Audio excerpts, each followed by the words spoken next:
Warning: this video contains graphic historical events. Viewer discretion is advised. Flaying, or the act of peeling a person's skin from their body, has appeared throughout human history as one of the most extreme forms of execution.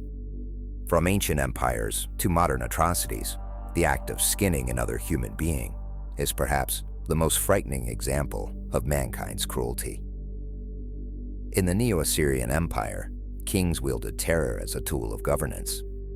Kings Ashurnasirpal I and II, two of the empire's most notorious rulers, both commissioned artwork depicting captives flayed alive. These images show men and women having the skin sliced from their bodies, peeled away in large strips, beginning with their lower limbs. According to the king himself, "I flayed as many nobles as had rebelled against me, and draped their skins over the pile of corpses. Some I erected on stakes. I flayed many throughout my land, and draped their skins over the walls of my cities." To make the process easier for the executioners, it's thought the victims were first left exposed to the hot sun or dipped in boiling water before their ordeal. The agony of the victims would have been beyond description, and after the skin was removed from the underlying fascia, the condemned were left to take their last breaths, their bare muscles burning in the dry air and blood streaming in small rivers. The flayings were not only meant to punish, but to send a stark visual message. Defiance against Assyria meant nothing less than the most excruciating death. In the 5th century BC, a corrupt Persian judge named Sisamnes was found guilty of accepting bribes. King Cambyses II decided to make an example of Sisamnes by flaying him alive in full view of the king's court. Afterwards, his skin was treated, then stretched over the very chair where he had once handed down his judgments. But this was not the end of Cambyses' warning. The king appointed Sisamnes' own son to take his place, forcing him to sit on the chair lined with his father's skin. Every judgment he gave was done while feeling beneath him the terrible consequence of corruption in the Persian Empire. Vasak Mamikonyan, commander-in-chief of the Armenian army, was captured alongside his king, Arshak II, by Shapur II of Persia. According to Armenian chronicles, Vasak was skinned alive, a punishment designed to terrorize both the victim and the king in Persian captivity. The skin is the most nerve-dense organ in the body, with thousands of pain receptors per square inch. Once the skin is removed, the layer beneath is raw, bloody tissue, with nerve endings exposed directly to air, movement, and touch. Vasak's skin was removed in large, bloody strips, exposing glistening muscle and bone. His flayed skin was then stitched back together into a gruesome human suit and stuffed with hay before being presented as a gift to the imprisoned Armenian king, like a scarecrow born from the depths of hell itself. According to Catholic tradition, St. Bartholomew traveled east, where he successfully converted the king of Armenia. But the king's brother, enraged by the king's betrayal, ordered Bartholomew's painful execution. Using sharp, curved knives, they peeled his skin away in large strips, starting from his arms and legs and slowly progressing towards his torso. The process was excruciatingly slow, and Bartholomew remained alive throughout much of it, suffering an unspeakable agony as muscle and sinew were laid bare for all to see. But Bartholomew is said to have endured the flaying in silence, demonstrating his faith even as his body was systematically destroyed.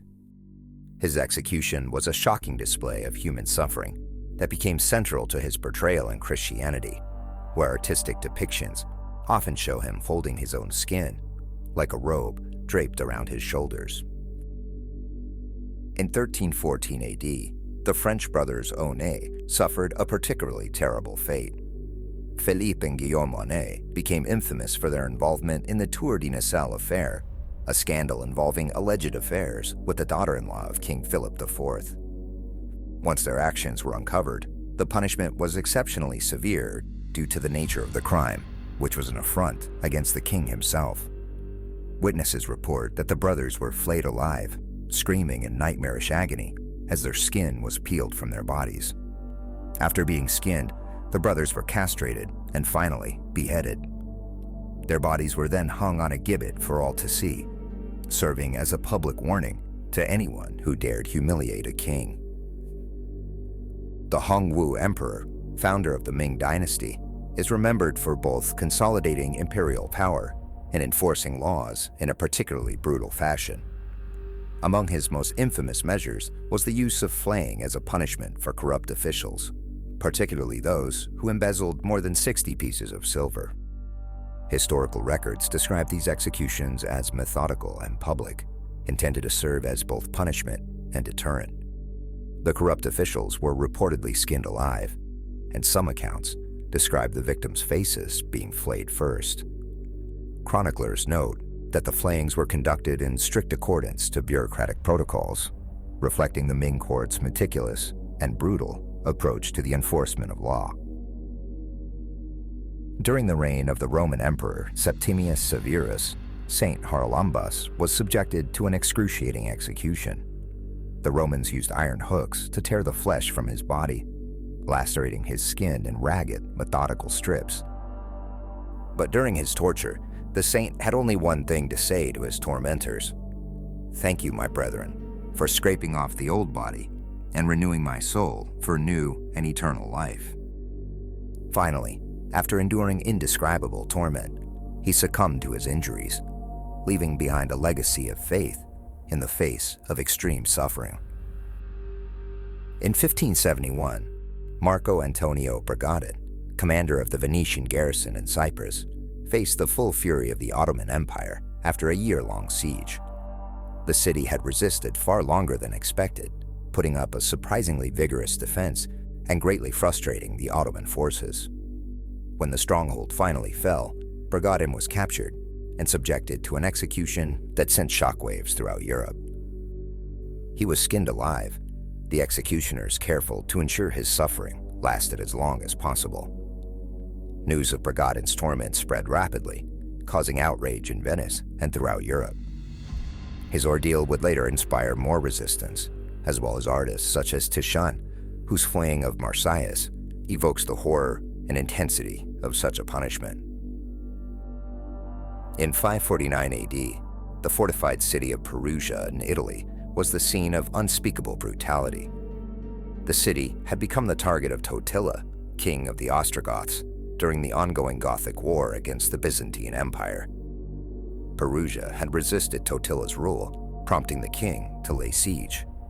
After breaching its defenses, Totila's forces swept through the city, punishing its defenders for their defiance.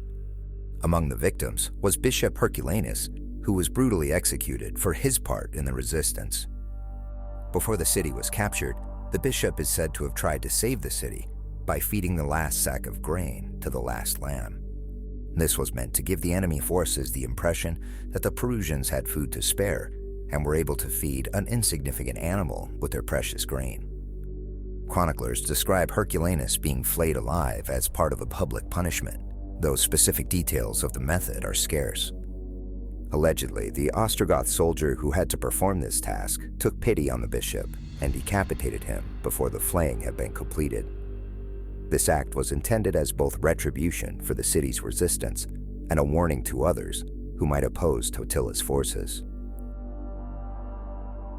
Dionysios the philosopher led a failed revolt against Ottoman rule in Greece. After the rebellion was crushed, Dionysios was flayed alive. Witnesses described the agonizing spectacle of his torment, noting both the methodical cruelty of his executioners and the defiance Dionysios maintained throughout. His skin was then stuffed with hay to create a monstrous likeness to the man who had died so horribly. The flayed and stuffed remnants of his body were paraded through the streets as a warning to others who might challenge Ottoman authority. In 991 AD, during a period of frequent Viking raids throughout England, a Danish raider reportedly attacked London and desecrated a local church. According to legend, local inhabitants captured the raider and flayed him alive in retaliation. The story goes that his skin was nailed to the church door as a warning to other Vikings, a gruesome display of vigilante justice meant to deter future attacks. However, modern analysis revealed that the preserved skin was actually cowhide.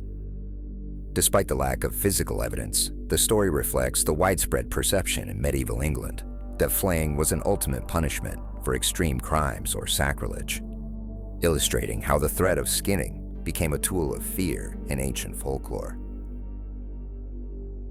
In 1657, Andrew Bobola, a Polish Jesuit missionary, became a target during the upheavals in Eastern Europe. Bobola was captured by Eastern Orthodox Cossacks who sought to punish him for his religious activities. According to contemporary accounts, he was partially strangled, burned, and in some descriptions, partly flayed alive, before a final blow from a saber struck off his head and ended his suffering. Bobola's death was later memorialized in Catholic tradition, portraying him as a martyr who endured unspeakable pain for his faith. In 1771, Daskalo Yanis, a Cretan rebel who led an uprising against the Ottomans, was captured after his revolt failed. The Ottoman authorities subjected him to a brutal execution, where he was tortured, slowly flayed, and then eventually beaten to death in full view of his compatriots.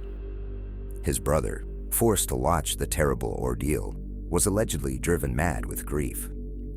The execution was deliberately public, designed to break the will of the rebel leader and demonstrate the consequences of defiance. But the execution did not go entirely as the Ottomans had intended. Witnesses emphasized the courage Dasko Yanis displayed throughout his torment, enduring the horrific ordeal with a stoic composure that even his executioners recognized.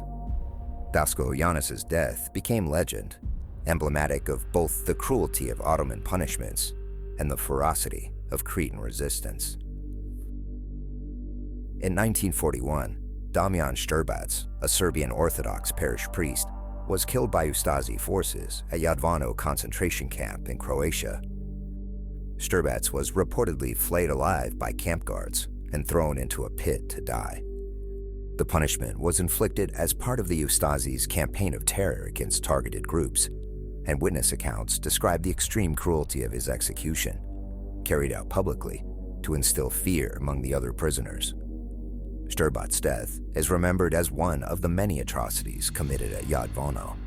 The suffering at the camp will be remembered forever, enshrined in a memorial to those who died there. From the courts of Assyrian kings to prison camps of modern times, flaying has left a scar across human history. The people who committed and endured these tortures left behind a grim legacy that continues to fascinate, horrify, and compel our curiosity. The story of flaying reminds us of the extremes of human cruelty, as well as human endurance, in the face of prolonged and indescribable torment.